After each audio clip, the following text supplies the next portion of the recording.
अली और जादुई पार्क। एक दिन नन्हा शहजादा अली घर में बोर हो रहा था। अचानक एक चमकती हुई तितली आई और बोली, मेरे साथ चलो, मैं तुम्हें जादुई पार्क दिखाती हूँ। अली खुश हो गया, लेकिन उसने मामा पापा को कुछ नहीं बताया और चुपके से तितली के पीछे निकल गया।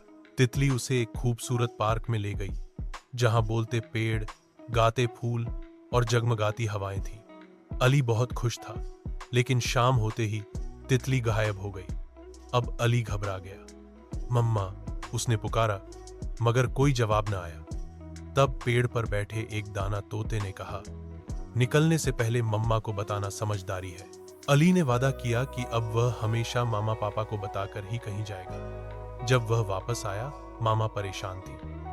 अली ने सच सच सब कुछ बताया और मामा ने प्यार से उसे गले लगा लिया। हर बात मामा पापा को बताना अक्लमंदी है, वही हमारी हिफाजत करते हैं।